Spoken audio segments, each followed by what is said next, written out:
मित्रहरू नमस्कार। हामीलाई थाहा छ मानिससँग आम्दानी सीमित हुन्छ। सीमित आम्दानीले दैनिक घर खर्च चलाउन तथा नियमित हुने शिक्षा र आकस्मिक रूपमा आइपर्ने औषधि उपचार खर्च गर्न पैसाको अभाव हुने गर्दछ। त्यससँगै सीमित आम्दानीले वार्षिक रूपमा आउने विभिन्न चाडपर्व मनाउन, समयसँगै सबैको जीवनमा आइपर्ने जन्म कर्म, पास्नी, व्रतबन्ध, गुन्यचोली, सूर्यदर्शन, विवाह जस्ता सामाजिक तथा सांस्कृतिक कार्यहरू सम्पन्न पनि गर्नुपर्ने हुन्छ। त्यसभन्दा बाहेकका अन्य सयौं खर्चका शीर्षकहरू हुने गर्छन्। सीमित आम्दानीबाट यति धेरै खर्च गर्न हामी निकै कठिन महसुस गर्दछौँ। हामी कहिलेकाहीँ सोध्छौँ र आफूले आफैलाई प्रश्न गर्छौँ कि जीवनमा पैसाको अभाव नहुने गरी सीमित आम्दानीबाट खर्च व्यवस्थापन गर्ने तरिका के होला, जान्न पाए पनि हुन्थ्यो। मित्रहरू, यसरी आफ्नो आम्दानीको सही व्यवस्थापन गर्ने कलालाई वित्तीय व्यवस्थापन भनिन्छ। हरेक मानिसको जीवनमा वित्तीय व्यवस्थापनको ज्ञान हुनु पर्दछ।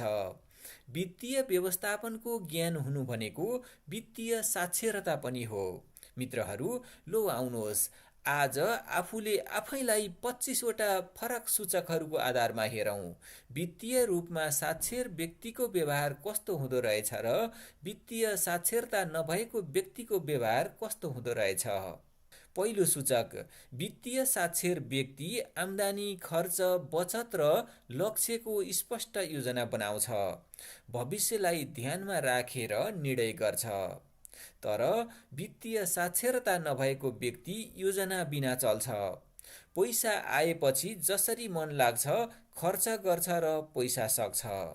त्यसैगरी दोस्रो सूचक, मासिक अर्थात् वार्षिक बजेट बनाई खर्च नियन्त्रण गर्ने काम वित्तीय साक्षर व्यक्तिले मात्रै गर्छ। तर वित्तीय साक्षर नभएको व्यक्तिले बजेट नबनाई खर्च गर्छ, जसले गर्दा पैसा कहाँ गयो थाहा हुँदैन। तेस्रो सूचक, वित्तीय साक्षर व्यक्तिले बचतलाई पहिलो प्राथमिकता दिन्छ। खर्चपछि बचत होइन, पहिले बचत र त्यसपछि खर्च गर्छ। तर वित्तीय साक्षरता नभएको व्यक्ति बचतलाई अन्तिम विकल्प ठान्छ र पहिले खर्च गरी पैसा सकिएको हुन्छ। चौथो सूचक, वित्तीय साक्षर व्यक्ति आपतकालीन कोष तयार राख्छ, सङ्कटमा आत्मनिर्भर हुन्छ। तर वित्तीय साक्षरता नभएको व्यक्ति आपत पर्दा ऋण लिन वा अरूको सहयोग खोज्न थाल्छ। पाँचौं सूचक, वित्तीय साक्षर व्यक्ति मानिसको आवश्यकता र चाहना स्पष्ट छुट्याउने गर्छ र सोही अनुसार खर्च गर्छ। तर वित्तीय साक्षरता नभएको व्यक्ति आवश्यकता र चाहना छुट्याउन सक्दैन, चाहनालाई नै आवश्यकता ठानेर खर्च गर्ने गर्छ। छैठौं सूचक, वित्तीय साक्षर व्यक्ति दीर्घकालीन सोच राख्छ, जसले भोलिको अप्ठ्यारो परिस्थितिको सहज रूपमा सामना गर्छ। तर वित्तीय साक्षरता नभएको व्यक्ति भविष्यको लागि सोच्दैन, तत्कालीन रमाइलो र देखासिकीमै सीमित हुन्छ। सातौं सूचक, वित्तीय साक्षर व्यक्ति ऋण लिनु अघि आवश्यकता, ब्याज दर र तिर्ने क्षमता मूल्याङ्कन गर्छ। तर वित्तीय साक्षरता नभएको व्यक्ति जहाँ पायो त्यहीँ सजिलै ऋण लिन्छ, तिर्ने क्षमताको विचार गर्दैन। आठौं सूचक, वित्तीय साक्षर व्यक्ति ऋण उत्पादनशील काममा प्रयोग गर्छ र आम्दानी बढाउँछ। तर वित्तीय साक्षरता नभएको व्यक्ति ऋण उपभोग र विलासितामा पनि खर्च गर्छ। नौवौं सूचक, वित्तीय साक्षर व्यक्ति ऋण लिँदा ब्याज दर, ऋणका शर्त र शुल्क बुझेर वित्तीय सम्झौता गर्छ। तर वित्तीय साक्षरता नभएको व्यक्ति शर्त नबुझी ऋणको कागजमा हस्ताक्षर गर्ने गर्छ, जहाँ के लेखिएको छ सम्म पनि थाहा हुँदैन।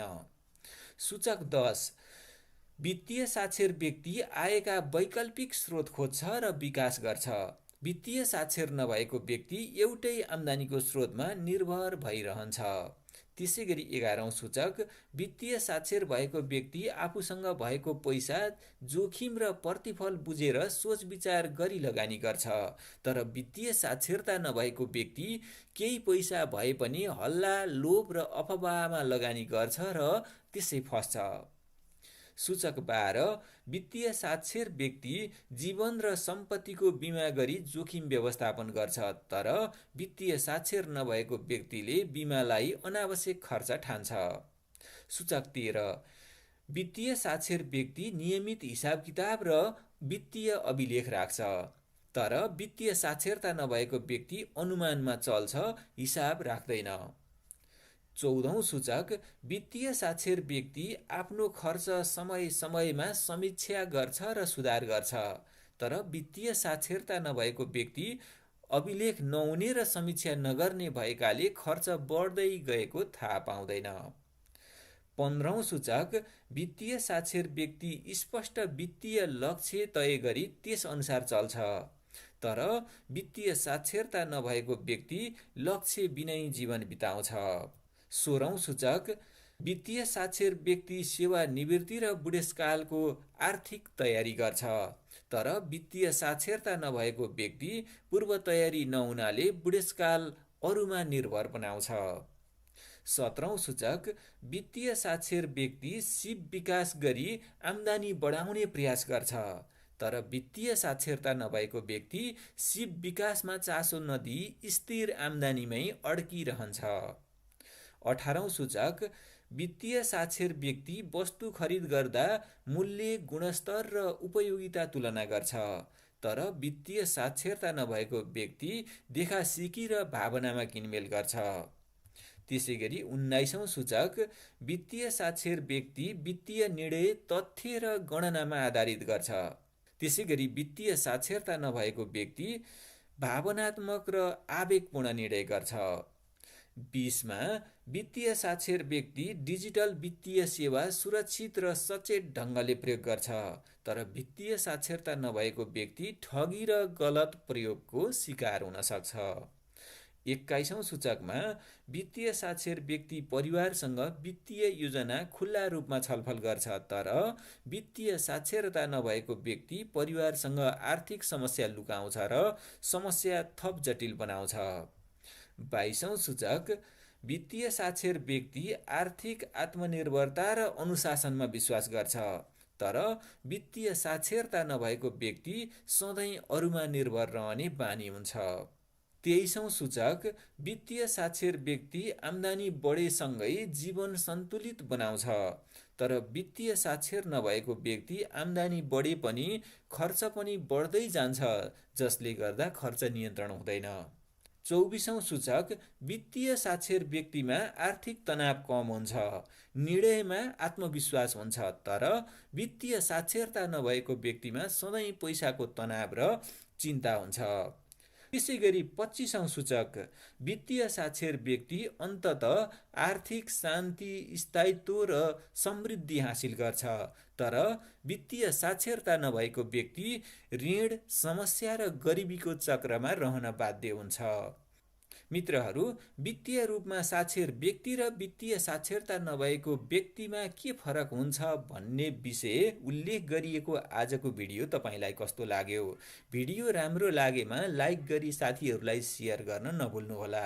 साथै आगामी दिनमा कस्ता भिडियोहरू हेर्न चाहनुहुन्छ कमेन्ट बक्समा उल्लेख गरिदिनु हुन अनुरोध गर्दै तपाईहरूको आजको दिन शुभ रहोस्। धन्यवाद। नमस्कार। जय सहकारी।